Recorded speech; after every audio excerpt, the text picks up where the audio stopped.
This episode is sponsored by Free Market Kids. Join the league of families who are transforming family time into unforgettable Bitcoin learning experiences.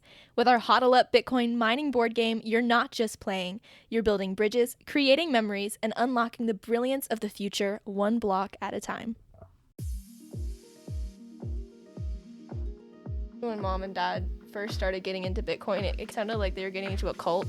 And I was a little worried. I was like, who's this Satoshi person? And why does he have the white papers? It's like your holy grail sacred scripture.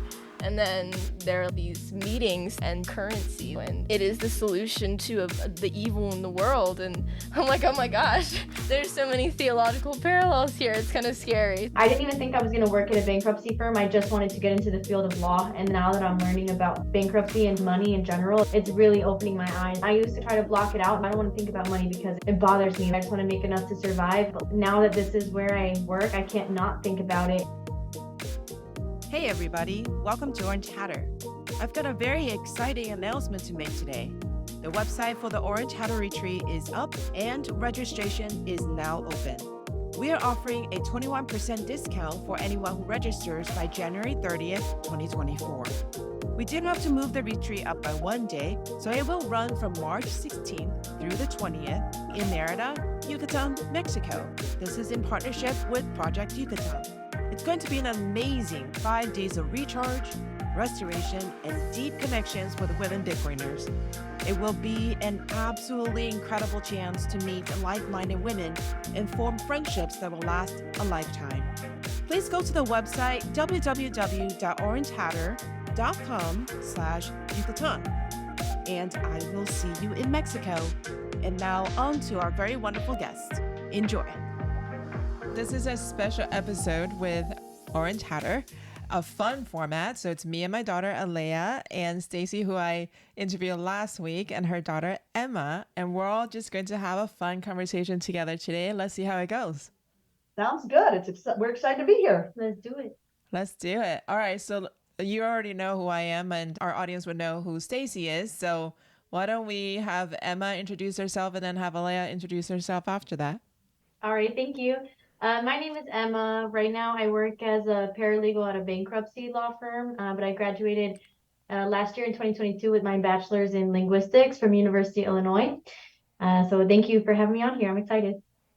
Awesome. Welcome. Aleia? Well, I'm still in college, so I go to Asbury University, and I'm a freshman there. I haven't declared my major. I used to be political science pre-law, but that was not for me, so I'm glad I figured that out. So now I'm just going to school, trying to figure things out, and that's where I am. Thanks for having me on, Mom. Wait, are you a freshman or a sophomore? I feel like you're a sophomore. I'm a freshman. I don't have enough credits because I transferred schools, so I'm supposed to be a sophomore, but 2 or 3 of my classes didn't carry over, so like by credit, I'm a freshman. So I'm going to take those credits over the summer, and I'll be a junior next year. So I'll just never be a sophomore. Which is tragic, because that's when everyone says it gets good. So juniors are just too stressed all the time, but it's all right. Just by way of background, she graduated early during COVID, and she did a study abroad for 1 semester, and then came back and went to spring semester at a university in Indianapolis, and then took a gap year, and now is returning to school to continue her education. It's been a very long road. So here I am. It feels very long. I graduated high school in like 2020, and I'm still a freshman in college somehow. I don't know. You're good. That's me. You have time. I have time. That's what everyone says. But the pressure's building. Everyone asks me what I'm majoring in. That's not the point. I just introduced myself. We're going to let Stacey ask you the first question. Oh, gosh. Okay. Okay, so here we go, Aleia. So I know you came from a home where both parents are Bitcoiners, right? Mm-hmm. And I would like you to talk to us about how that influenced your thinking. What did you think when you first heard? I think your dad was into Bitcoin before, he begrudgingly pulled your mom in, right? Now they're both orange pilled, and then they orange pilled you guys just by osmosis, right? Yeah. Living in the house, which is the same thing that happens to Emma. So tell us what it was like growing up in a home, or however long your parents were talking about Bitcoin and you were around and hearing about Bitcoin in your childhood or your young adult life. Mm-hmm. How did that influence you? Well, I definitely didn't grow up with it. I think Dad got into it a couple years ago. I wasn't really involved. I didn't even know what Bitcoin was until I think I was in college for the first time when I was at Butler University spring semester, and I had come home a couple times and Dad was kind of throwing this word around, Bitcoin and self-custody and all these funny financial terms, and I was like, okay, Dad, I'm just trying to like survive at school. So I didn't really think too much about it. And then Mom recommended that I read a book called Bitcoin Money You Can't F With. And I was humoring her. I was like, oh, fine, I'll listen to the book. It seems like it's interesting. Not really. But I ended up getting really interested in it after I heard that book, and it broke down how our current economic system is set up, and it made me mad. I was 17 at the time, and I was like, oh my gosh, my life is going to be over if I don't get into this, you know, because Bitcoin kind of like, it puts that sense of urgency in you. So I don't think I was really influenced by my parents getting into Bitcoin until my mom sent me that book. So I invested a little bit in it and continued to learn about it, especially as my dad developed his games and started networking and told me about meeting people like you. They went to all these different Bitcoin events. So I don't think I'm really all into it just because I am still at school and I'm just trying to figure that out, but it definitely makes me feel like when I'm talking to my peers, I have a much more mature view on what our future is going to look like financially, because a lot of my peers have this attitude of, oh, you know, if I get the right degree and I work hard enough and I save money, then I'll be okay. And I'm looking at them like, no, you don't know. You may not be okay. You might do everything right and you may not be okay. So yeah, that's kind of how it influenced me, is still influencing me. And I mean, Mom and Dad are just getting more and more into it. So I always hear something when I call them at night. When she calls, I always start with this. I talked to the most interesting woman today on my podcast. Every time. It's every night. She's like, guess what? I'm like, what? I talked to someone very interesting today. No way! You talked to someone interesting today, which is great. I mean, there's always something to talk about. So I'm still learning about it. And yeah, I told her I interviewed this woman, and between walking from the car and into her living room, had an epiphany. She fell and hit her head and then said, I'm out of here. Yeah, that one was kind of... Oh my gosh, that was you! Oh my gosh, I didn't know! Oh my goodness. I thought Mom was joking when she told me that. I was like, that was a metaphor. Like, oh, she like hit her head and was like, oh my gosh. And no, you actually fell and hit your head? Oh, on the gosh. ice in Chicago. We got home from vacation. I was walked down the driveway to check the mail, fell, hit my head, broke my screen on my phone, and Yikes. I was just mad. I was just furious. I went in the house, had a meltdown, and said, I'm leaving. I'm moving to Vegas. Wow. I don't even know where that came from. I said, I don't even know if I have a concussion, but I said, Okay, You let me- probably do, but so that's that's the fine. question. It got you to a good place, right? So there you go. That's the It did. question I want to throw at Emma. You followed your mom. You were a few steps behind her, right? What the heck Yeah. happened? I mean, we've always been really close, so it was hard to hear about her like moving away and me not even thinking about going with her. So I definitely thought about it. And I mean, the timing was kind of perfect because I was just graduating from college. So for me, it was almost a no-brainer. I was like, well, of course I'm going to go with you. So I came and I didn't even try to get any job with my degree because I was like, what am I going to do with linguistics? I feel like any work that I do would be remote anyway. So does it matter if I move? And then being here, there's a lot of billboards and stuff about like lawyers that you don't really see back in Illinois as much. So it got me kind of thinking more about law. And then I just was kind of applying to law firms just to get in the field and start learning about it. And before I knew it, I was working where I work now, and then they promoted me to paralegal. And now I know so much. And it happened to be about bankruptcy, which is kind of exciting because it ties into Bitcoin. And I wasn't expecting that, but it kind of worked out perfectly. And I know Mom always says to me, like, oh my God, you're fulfilling the prophecy. Like, I know you're gonna do something in Bitcoin one day. And I'm just like, okay, slow down, like maybe, but we're not there yet. And Satoshi makes a decision. Satoshi's our puppet master, not me, man. So But yeah, it's weird where life takes you because I mean, I kind of knew I was gonna follow her and the timing was perfect. And then I didn't know I'd be doing this here. And then I think about it more in my daily life because I'll be talking to people at work and their financial issues always make me think now, well, Bitcoin wouldn't have you in this situation. If we really truly functioned on Bitcoin, they wouldn't be really having the same struggles that I see every single day. And I did not know I would be thinking this way after hearing her talk about it so long, but I can't help but kind of apply that to the situations I hear at work.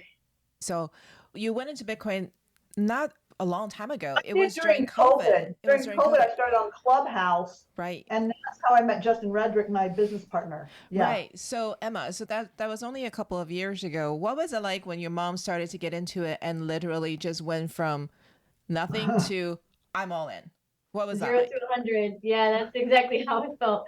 Kind of at first, I kind of thought, I don't want to say I thought she was crazy, but I was a little like, what's going on? Like, I didn't understand anything. And honestly, I was impressed. I was impressed with her knowledge and her interest because every single day it was something new and I didn't even understand it. So it took a really long time for me to finally start grasping the idea. But I did notice pretty early on that like this is a real passion that she has and it's got to mean something big to her. And that's when I kind of started getting more interested myself because I was like, okay, there's got to be some really big meaning here. And I don't know, I just think it's awesome. It says a lot about who she is as a person. And I get that from her as well, just like caring about people and wanting everyone to be in their best lives, I guess. I don't know. At first it was really crazy, but you can't help but start to think about it when you're hearing about it all day, every day. And I'll be talking about something random and somehow she relates it to Bitcoin. And so that's how you know it's really important to her. That sounds like Aleia can say something. I was gonna similar. say, like, anytime I bring up anything at school, I'm trying to think of a good example. This is a very obvious one, but I was sitting down to have breakfast with this one girl, and she asked me if I knew anything about the stock market because she wants to start investing for her future now. And you just don't meet a lot of people who are that forward thinking. And I was like, okay, I could give her the whole Bitcoin spiel just because I have heard it so many times. But I didn't want to like hit her over the head with it, so I just suggested that she listen to the same book I did. But yeah, you do end up, I hear it a lot anytime I bring up anything at school. Well, anytime she brings up anything at all on our phone calls, Yes. for some reason, Scott can always spin it to a Bitcoin angle. Every time. Yes. It can be a lot. I think I told him the other night, I was like, Dad, I just want to talk about this, Like, I don't want to talk about how this affects the political system and therefore the money system is bad and Bitcoin is good. I'm like, okay, I got that. Like, let me just focus on like my problem right now. I don't even remember what it was. But yeah, I ended up having to tell him that. Sometimes I do. Like, especially when Mom and Dad first started getting into Bitcoin, it kind of sounded like they were getting into a cult. And I was a little worried. I was like, who's this Satoshi person? And like, why does he have the white papers? It's like your holy grail sacred scripture. And then there are like these meetings that you go to and you have your currency that you value and it is the solution to the evil in the world. And I'm like, oh my gosh, there's so many theological parallels here. It's kind of scary. So, but yeah, they're very passionate about it and they do tie it into a lot of what we talk about.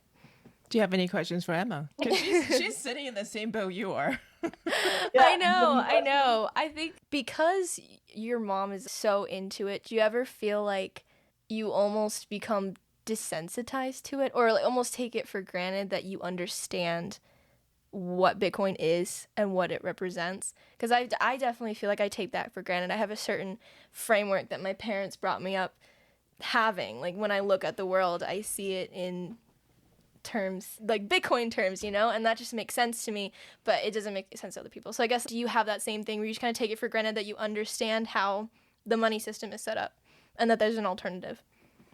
I would say for sure, definitely.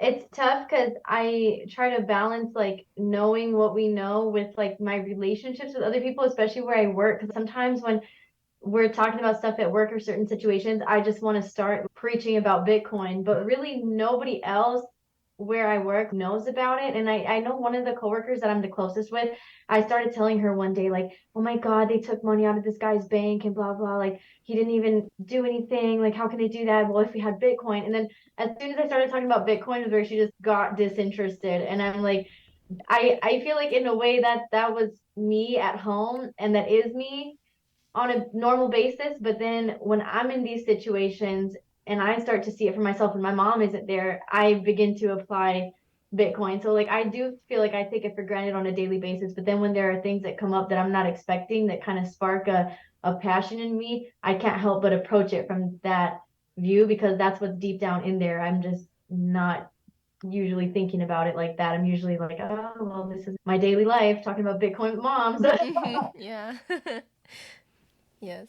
How many of your peers at college know Bitcoin for what it is? Like, do most of them think it's just another cryptocurrency, or do people truly see it differently the way that our parents do? It's not even, as far as I can tell, it's not even something they're considering. They don't even know about cryptocurrency. They don't know how the economic system is set up and the fact that it could be different. They don't really know. They don't understand inflation. They don't understand how the government taxes them. They don't understand short-term versus long-term thinking. What's the word for that? Dad always talks about it. Time preference. Low time preference versus a high time preference. Time preference, It's yeah. like it's not even in their world. What they're worried about is how much money can I make after college? How many digits can I get after the one? So I guess like I don't know the answer to your question just because they don't know for the most part. It's also not something I really bring up a whole lot over the breakfast table, but yeah, I just don't think it's not even like in their realities at all. Yeah, it's not taught in schools, right? So, you were homeschooled, right? Yeah, it was. So heard about it, and there's probably people that come from the upper class that hear about it around the dinner table. They talk about that, but probably most middle class and lower class. I mean, when Justin goes into the prisons, right? That's what we hear. The people that were, especially the people that came from low income homes. There was no financial discussion in their house. They didn't understand anything. Mm-hmm. So you can't blame people. The system's groomed us to not understand and learn about it. So I don't blame them, but they'll learn about it. The world's opening up. Mm-hmm. Yeah, it's kind of like that meme. The one fish asked the other fish, "How's the water today?" And the other fish is like, "What water?" When I went into my other daughter's friend group on campus, I asked the same question, like, "Does anybody know anything about Bitcoin?" And blank faces. And then I said, "Have you heard of Bitcoin?" And they were like, "Yeah, we've heard of Bitcoin." Well, like, do you understand how the economy works? Blank faces. And these are business students.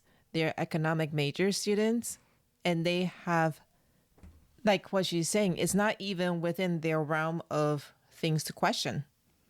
Yeah. Things are just the way that they are, and that's it. And Yeah. you just figure out how to survive in it, and you don't consider that we could possibly change the system. I think that's what Emma sees every day at work, right? Because you see different when people file bankruptcy, it's for different reasons. Yeah, and then a lot of the thing that's really sad to me is people put it on themselves. Like they'll be like, this is really embarrassing, like I've messed up. And to an extent, like, yeah, they did have some control over it. But I do feel like it's the system set up for failure. So it's almost like it's hard to console them because I want to just be like, you're not the only one and it was set up for you to fail, but you can't just tell them that. So it's hard because I see how tricky it is. Well, without naming names or identifiable facts, can you share some cases with us, like something that you've observed? Yeah. So the one that I was kind of referencing earlier, I know this guy, I don't know how much debt exactly he was in, but Wells Fargo is kind of infamous in our area for like being the worst of the worst. Like they will just take money out of your bank account. They will freeze funds and they'll just do whatever they want with your money really if you're in debt, even the slightest. And so this guy had like I think close to $9,000 taken out of his sister's account that he co-signed with her on just because he was in debt, which I mean, I understand he owes money, but like to just freely take it is a whole nother thing. It's kind of eye for an eye there, in my opinion. But and that was Wells Fargo, so that had me really angry because I knew obviously with Bitcoin that wouldn't even be a topic of discussion. I mean, what can I say? The only thing I can do is help them the best I can, which even then it feels like David versus Goliath right there. And then this other interesting case that we're actually having right now, this guy, he he didn't have any tax returns the past couple of years, but he made a lot of money. And so one of my coworkers was actually handling his case, and she was telling me that I had heard that he made a lot of money from Bitcoin, and I was like, what did he do exactly? And so she found out from him that he was laundering money for like a billionaire through something related to Bitcoin. I'm still not entirely sure. And we're not going to file his case because it's going to be bankruptcy fraud, because technically he does have a lot of money. So I don't know what's going on, but I don't think that type of situation gives a good rep for Bitcoin necessarily. So I don't know what he's doing, but I'm sure he knows what's in it with Bitcoin if he's involved. I don't know. There's a lot of different things that I hear, kind of good, kind of bad, and then things that aren't even related to Bitcoin that I relate. So Yeah, yeah. tell Didn't us you more. Yeah, did you think that when people file bankruptcy, they're supposed to report their Bitcoin, right? So if they have KYC, so if they have Bitcoin they bought like off an exchange and they're filing bankruptcy, they have to report that to you, right? Yeah, so that is a good point. That's why as little as I know about Bitcoin, I from what I see, non-KYC is definitely the way to go. When you're going through bankruptcy, what I tell people is you pretty much get no financial privacy whatsoever. Like just the other day, this guy was super angry that he had to give his bank account information. And I mean, if you're filing for bankruptcy, that's what has to happen. Unfortunately, it's on the federal level, so they're going to want to know everything. And it's the same with crypto. You have to give all your information for any cryptocurrency accounts that you have. And that's where non-KYC comes in, because if you have that, then technically, I mean, then it kind of turns into the other realm of that guy, like bankruptcy fraud, where maybe you do have money and you're still going to file bankruptcy. So I don't know, that's up to the individual, but at least from what I see on a daily basis, if you have non-KYC, that definitely is not going to be tracked. Like no one's going to know about that. So that's more of like, what do they call it? Person. Self-custody? Yes, Oh, self-custody. self-custody. There you Yeah, yeah, yeah, go. yeah. Yes, that's it. Yeah, that's very Yeah. interesting. It is, though. It is. Yeah, and I Stacey, know yeah. my mom always talks about how there's gonna be like these five main banks that are soon gonna take over everything. I don't know. I just hear it from her. I don't know if everybody else is on that page or not. But I mean, that being said, like I would definitely, I think we were talking about the regional banks. When yeah. Silicon Valley Bank broke up, and I said they're going to all end up going to the big banks, and the big banks are going to own everything, and the smaller banks are just going to probably eventually go away. Yeah, I mean, I know it had me thinking for sure I would take all my money out and put it in my mattress right now. Really? Yeah. I mean, however, you have to have it so that you don't need to report it, because I feel like your money should be your own possession, just the same as your car, your kitchen table, like literally anything. Like you should be able to do whatever you want with it. And if it's irresponsible, then that's on you. And so people filing for bankruptcy, sometimes it's because they were irresponsible, but other times it's because they were just dealt a bad hand. You see widowed women that their husbands passed away and they had $20,000 in medical bills, and then these women maybe weren't working because their husbands were working, and then they just don't even know what to do with themselves. And it's like I can't really blame them for having to file bankruptcy, and then that follows them when it's like I don't know that it really needs to be this way. So Yeah. there's a I mean, just the medical bills alone, I think, because it's so astronomical, you can have one incident and it'll wipe out everything that you have ever worked hard to save and then also go into bankruptcy. I remember one of the cases Emma told me about that just got me really worked up was a very young boy, I think it was 18 years old, came in and he had a little debt, like $2,000, not a ton. And he went and filed bankruptcy, and it costs about $2,000 to file bankruptcy. And they're trying to tell him, no, just don't pay for the bankruptcy, go pay off this debt. And I think if I remember correctly, he explained he grew up in the foster care system, right? Well, that's not exactly what happened. So everything is about money, right? So our person that does the intakes there, she's very, you can tell that she doesn't care so much about these people's personal situation. She cares more about getting the business. So she didn't really tell him not to file, which was what we were all wondering, was like, why did you let him go through with this if the amount that he owes is the same amount he's going to pay us? It really doesn't make sense. I mean, there's that, but he did tell her that he grew up in foster care. He didn't have any parents and stuff. And it was just credit card debt. So like something that simple budgeting can help you out with. But unfortunately, that was his solution. And even he came to us for help and we still didn't help him because it was about money, right? So that was kind of tough to see. So he was counseled by somebody that with a $2,000 credit card debt, he should file for bankruptcy? I don't know where he got the Yeah. idea, but I mean, when you go for a consultation, you expect to kind of be guided a little bit, but no, the lady that does it where I work, she's not too concerned about really helping people. She's more concerned about kind of raising her own numbers within the company. So she took it as an opportunity to just Get take. another account. Yeah, Yeah. for the company. Yeah. So what's the benefit what is the out that this young man was looking for? Basically, that his credit card debt would be wiped. Yeah, yeah, pretty much. Which I don't even, he wasn't even having like a wage garnishment or a lawsuit or anything. It wasn't even that bad, which is why I went home telling my mom he should wait. He should wait until it gets bad. It's not even bad yet if he's just in a little bit of debt. So I really don't know where he got the idea, but somehow he was directed to us, and my coworker just went with it for her own benefit, I think. And of Yeah. course, I was worked up and said, can you give me his number? I want to call him. Tell him to meet me for coffee. I want to talk to him. And she's like, Mom, I can't do any of that. Of course not. I'm like, okay. It was just killing me to see somebody make a decision like that just because he had no guidance. It felt so unfair. Yeah. Is that something common that you're seeing? I wouldn't say it's common, but I am a little bit surprised at the amount of young people, and by young, I would say like 25 and younger, that I see. Like, it's not a lot, but I didn't really expect to see any.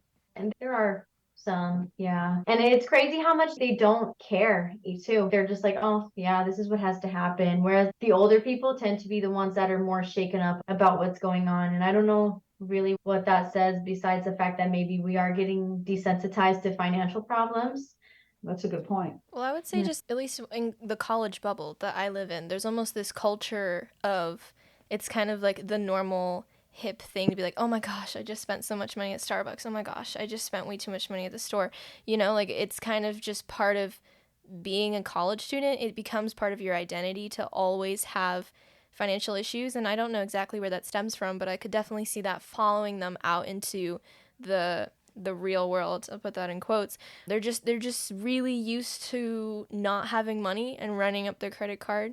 And that's just something that I noticed, especially when I went to a bigger school, because my school now is much smaller, but when I went to the bigger school, it was definitely, I was looking around as a 17-year-old who grew up in a household where they talk a lot about financial responsibility and all that stuff. These girls who would spend like $5-7 on a drink every day. And I'm like, do you understand the compound effect? Do you understand how much money you're going to spend here if you buy that drink every day for the next 4 years? And it's not even, they don't have the energy, so they say, to think about the future like that. So I think it's almost part of the college culture moving into the real world with them. It may not be, but that's just a thought that I had. Well, I feel like a lot of it does go back to pop culture, because if you go on TikTok, you really go anywhere, there's a common relation of like, oh my God, I'm so broke, but like, look at my haul. Mm-hmm. You know, I can't help but feel that it's 1984-esque in a way of like, let's all relate on how tough we all have it, but let's try to be happy with what we do have. It's weird. Yeah, and there's not as much, I guess, social value placed on being very conservative with your money. Like when I go out with my friends, which is not very often because I just don't like to go out, and I decide not to buy any food or not to buy a drink or not to pay extra to go to another movie, it's kind of like, oh, well, what's wrong with you? Why not? So there's even more social pressure to just spend money that you don't have. So there's that too. And TikTok is not helping. I don't have TikTok. Well, I think for women, it's TikTok even girls are just tougher. crazy. Everything's in our face, right? You've got clothes, hair, makeup, blah, blah, blah. Like buy this, new thing, new upgraded. You bought version A, buy version B. You know, it's insane. It's out of control. And if you don't just look at it as noise, you'll be overwhelmed.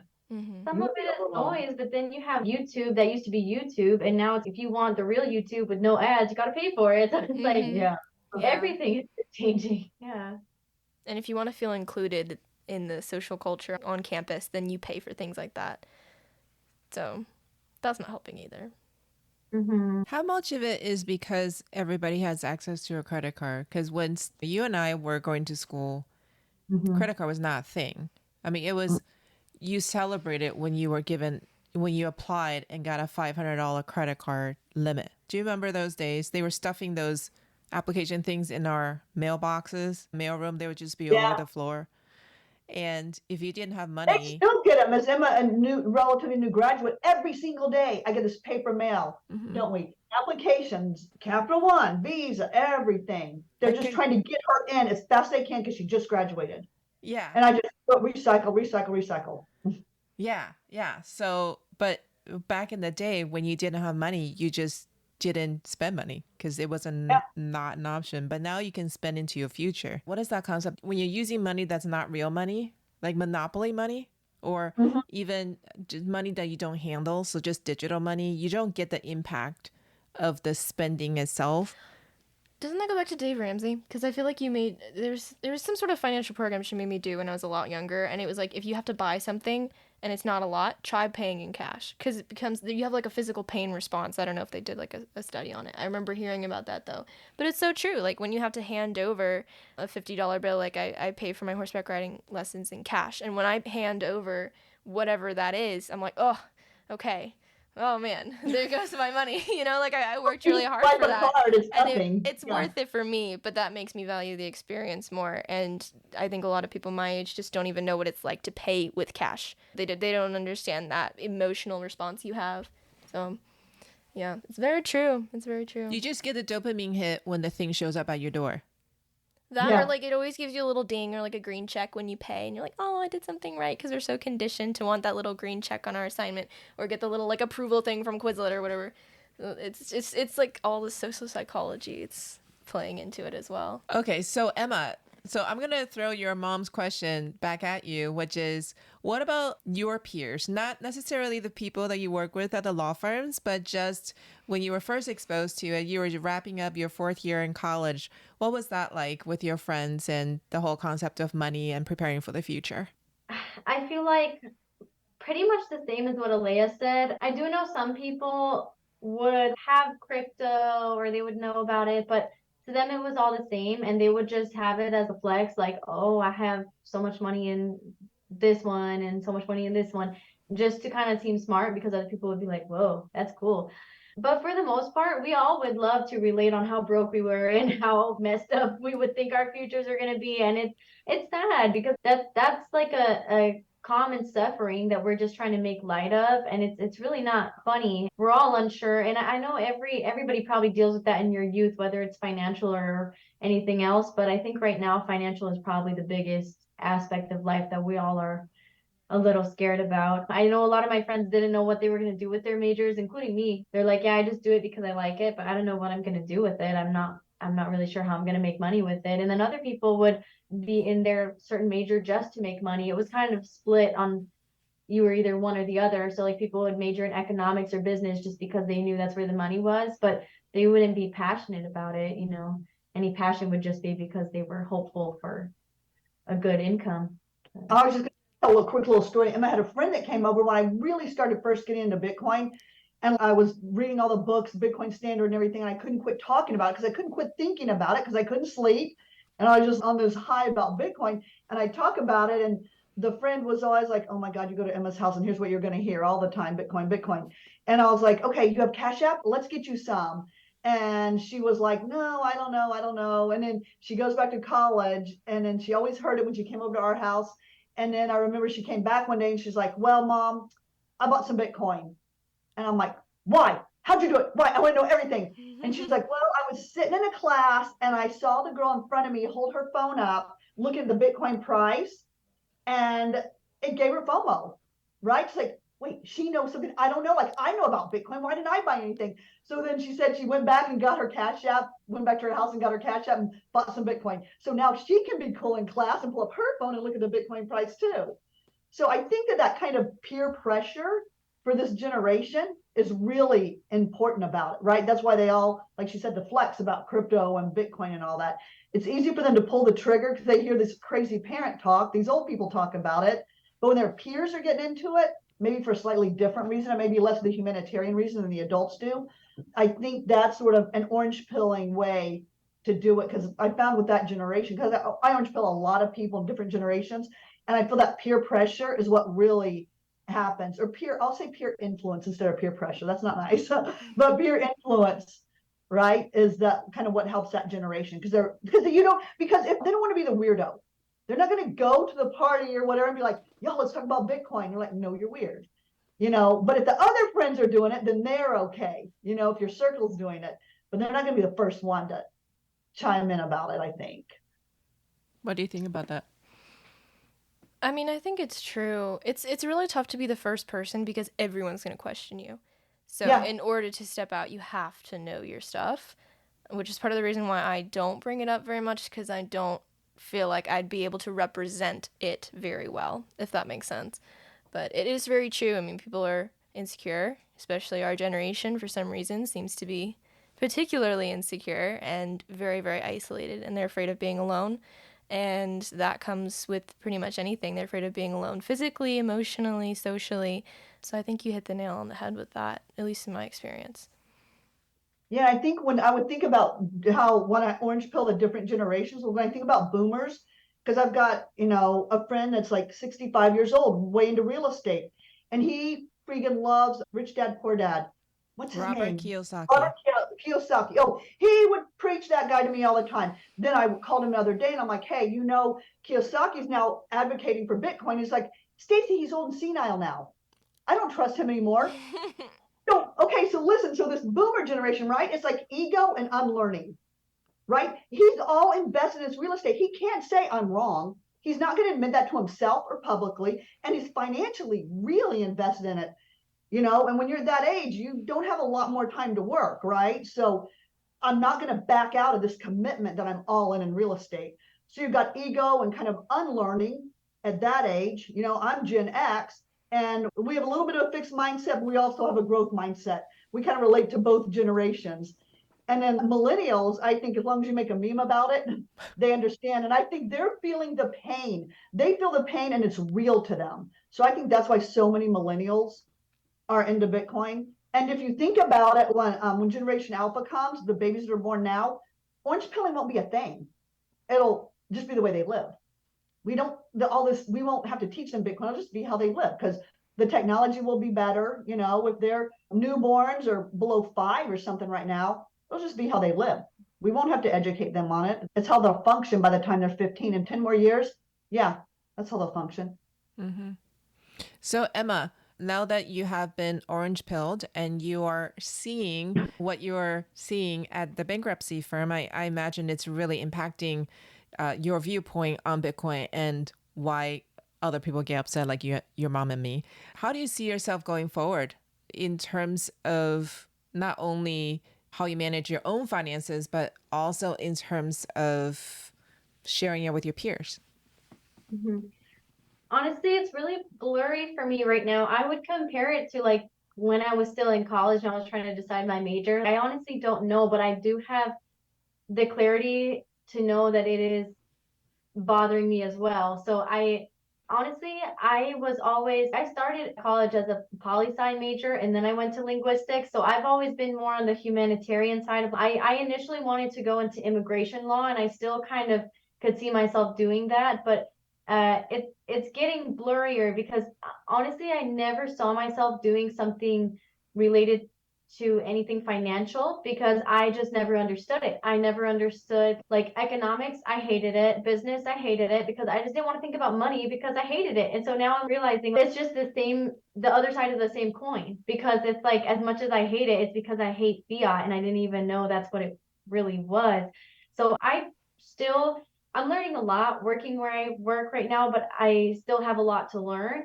So maybe when I learn some more, I will want to go down that route and do something to really fight for Bitcoin. I'm not too sure, but I do know that I'm learning a lot right now and I'm kind of in a transitional period of questioning what I want to do. I didn't even think I was going to work at a bankruptcy firm. I just wanted to get into the field of law. And then now that I'm learning about bankruptcy and just money in general, it's really opening my eyes because money is like the physical form of energy in a sense. It affects everyone. It really does. And I used to try to block it out and be like, well, I don't want to think about money because it bothers me. I just want to make enough to survive and I'm good. And I don't want to think about it anymore. But now that this is where I work, I can't not think about it and I'm kind of forced to learn more. So it's a good thing. It really is. So I can't really tell you for certain, but I know a lot more paths are opening up to me that I never thought would. So we'll see. Same question for you, Aleia.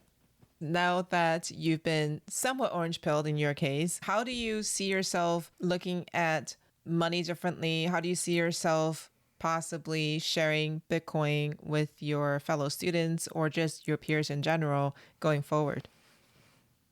I don't know about that last part about sharing Bitcoin because that was something that kind of turned me off initially about it was how evangelistic people were, because they're so passionate about it. They're like, oh Yeah, my gosh, I totally get this is that. gonna save your life. And then when someone tries to shove it down your throat, even with the best of intentions, it's your knee-jerk reaction to be like, oh, you know what, I'm really not into that, don't bother me with that. So I don't see myself going into the space of intentionally trying to convert people to Bitcoin.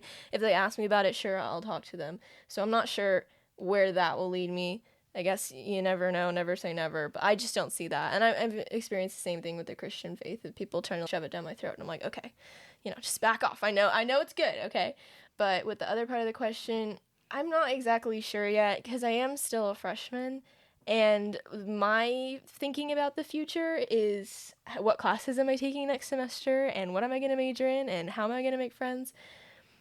I think just the fact that I have a mindset of, I understand the value of something that is scarce. I understand the value of something that can withstand the test of economic weather storms, if that makes sense. Just that, having that mindset when I'm approaching my major and when I'm approaching any sort of job opportunities that come to me will be really helpful. So I guess I can't really answer either part of that question. That's where And I I think am. something that once you realize, because when you were talking the whole time, I'm like, I hope we realize how fortunate we are. There are other kids at your school that are thinking about money every single day. You're not worried about it right now. You're worried about your classes. Their classes are second priority. They're worried about how they're going to pay their rent, how they're going to really eat. Like those are real problems. And we're fortunate that you don't have those problems. Emma doesn't worry about that right now, right? So we're fortunate, but there are those peers that are thinking about that because they have to. And we're fortunate, you guys are fortunate that you don't have to, because of hard work, on the shoulders that lifted you up, right? Because I had no parental, so I had no support, nothing. I was going to college, but I was also very worried about money every single second of the day. So I remember how my brain was in, and I know how you guys are talking, and I'm like, it makes me happy that we could accomplish what we did to put you guys in this situation. Where you can focus on your lives and your careers and what you want to do and enjoy. So not everybody's in that same situation, and I'm sure you guys are grateful for that. Yes, I'm very grateful, Mom. Thank you. Thank you for helping me with college. I appreciate it. I think that's what we're all as Bitcoiners trying to achieve, is not Yeah. necessarily for kids of parents who can provide all of that, but if we don't have to worry about inflation, and if we can plan ahead for our future, then that frees our mind up to do other things. What class should I take next semester? And let me think about my career choices, kind of thing. And that's why you and me, Stacey and me, we have such a sense of urgency, because we can feel the change coming. And that's why she's in Bitcoin education and I'm in Bitcoin education, because it's coming and then most people don't know. And we're like, just well, British Hall, when you watch his podcast, he says the Hunger Games are coming. Like the little plebs, us can get into Bitcoin now. But once the big banks, once the ETF comes in and the big boys come in and buy it, we're out of the game, guys. This is the first time ever in our lives the plebs have been able to front run any of the banks in a financial sense. That's why we're saying hodl, grab it up as much as you can, Pac-Man it up, because you're not going to be able to do that much longer. When the banks come in, they have way more money than all of us put together. We're done. What you stack now is going to probably be done when they get in, right? Because there's 21 million cap. Okay, but I have a question for you too, the Bitcoin gurus over here. I want to know what you guys think it would look like for capitalism when Bitcoin is to become the main currency. What would that mean for capitalism?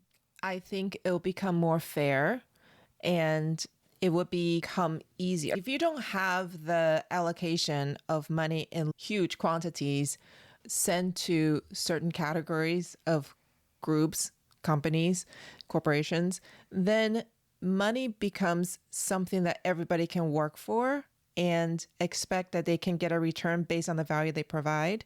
I think up until now, we know how unfair the game is. And so your mom and I, we're working our butt off all day, every day, trying to build something from the ground up. And the game is so skewed for somebody else who have access to large amounts of capital. So when the day comes and Bitcoin is the standard of money, and that allocation is no longer possible, then at least we're leveling the playing field. And I think that capitalism would actually bring up prosperity for a lot more people than a small group. What do you think, Stacey? Absolutely. It's the same thing Justin Redrick on Twitter, Bitcoin Vegan, my business partner, is we talk about the systemic prejudice built in the current system. You see it every day at work. The people that are filing bankruptcy probably don't even look like me. Don't have my lifestyle. They don't have a PhD. They didn't have opportunities that I had. Maybe they did, maybe they didn't. But it's unfortunate because there's systemic prejudice, right? Justin, young Black man, can't get jobs, can't get loans, all this kind of stuff. It's unfair. Everybody has talent. Everybody has skills. Everybody can add value. It doesn't matter your size, color, the disability, whatever, where you grew up, what language you speak. Everybody has value. Everybody has skills, and everybody has a right to earn a living and a fair wage for what they bring to the table. And I think that's being on a Bitcoin standard it will do that for us. And right now it's not like that at all. I mean, there are many roadblocks I still run into, even as a highly educated woman. Lots of things I don't get, lots of things. And I'm rejected for a lot of, we're not going to go down that road, but there's a lot of things. And on a Bitcoin standard, I'd make the same amount as the executive next to me. Now, nope, not the case. Yeah, then it's value for value. Podcast. Yeah, it would be value for value, or at least closer to value for value than it is right now. Because I feel like there are a lot of projects that are earning a ton of money and they provide very little value. That's right. That drives me insane. Oh my gosh. Especially when I scroll around on YouTube and I see these people who have millions and millions of subscribers who are putting in 1/10 of the work that I see my parents doing. And it drives me insane. And they're probably not being responsible with that money anyway. Now, they figured out how to make that money, so good for them, and they should have it. They should keep it. It does make me really mad when I see really hardworking people from middle class or lower, because there are a lot of people like that at my school who come from the lower middle class. It drives me insane that they work so hard and they're just not compensated for it appropriately. I used to study Robert Kiyosaki 15, 20 years ago. He was the guy that Scott and I were trying to follow. And he has the cash flow quadrant. I don't know if you've ever read his work. I read the book. I know all about, Yeah, so the tax brackets, that was the first time I ever realized how unfair the system was. And for those of you who don't know what that is, basically, if you look at we're talking federal tax, right?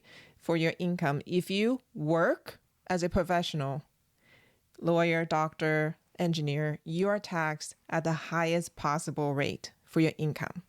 You're trading your hours for the dollars.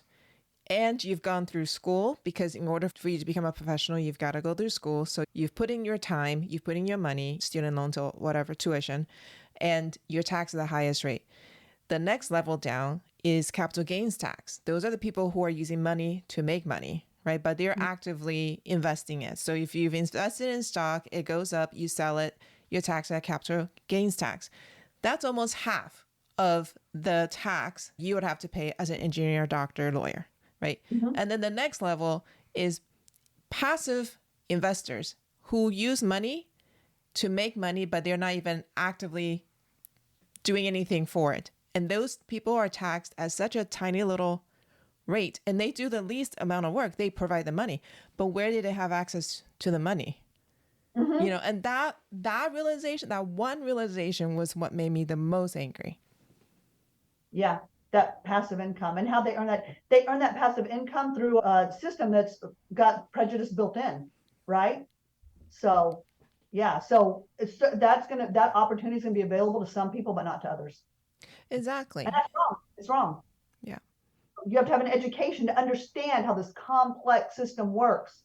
Yeah. And nobody fully understands the whole thing. No. Yeah. Well, those of us that are on this side of the curtain, if you're close to the money printer, you understand it. We do. Yeah. Great question, Emma.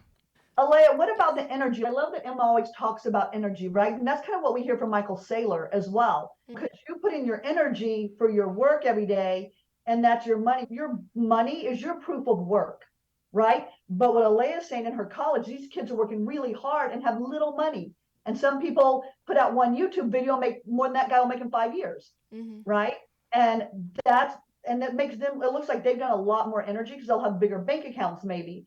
than those others. So what do you think about energy and proof of work like that? And what do you think it will look like? How I just explained it, how it's unequal, right? Do you think on a Bitcoin standard, maybe that can kind of become more equal? Because I can hear your empathy for those people that work really hard and they have a hard time making their ends meet, right? And then there are people who are just maybe more fortunate or maybe even lucky, right place, right time. And they probably put out less effort, doesn't mean they're not smart, right? Whatever. And they may have a better quality of life because they'll have more money. I think it's difficult to say. I haven't really been keeping up with all my Bitcoin terminology and everything, so I don't have a definitive answer on that as far as what it will look like. But honestly, I don't really care about the people who have figured out how to make a lot of money with a little bit of effort, because I'm not connected to them. I'm talking on a personal level. I don't care about them as people, but on a personal level, I don't know them. I don't know their friends. I don't know their situation. What I care about is making sure that the people I love or the people I come in contact with are getting what they rightfully deserve. So my mindset isn't usually on this huge scale of how is the economy, how is everyone's life going to look like on a different money standard. I don't really care. I care about the girl I was sitting down with. I believe we talked about this before the recording started. She was asking me about what she should invest in the stock market. I care that she has a future where she has something to rely on, something that's going to carry value through her young marriage. I believe she wants to get married soon, and when she wants to start a family, is there something that she can turn to that can support her? That's what I care about. And so I think on a Bitcoin standard, even if she just had Bitcoin, it would help her so much. So I don't know if that answers your question, but that's, I think, much more on the personal level. I don't care about the upper level stuff. You use the one word that Emma uses. Well, I do feel like in a way that is the big scale without realizing it, because if you take away that person's name and their face, that is a lot of other people on a bigger scale that maybe you just don't know. And so in a way you do care about people that you haven't even ever met, just because you care about this other person that's in like a similar situation, if that makes sense. So it definitely does. Yeah.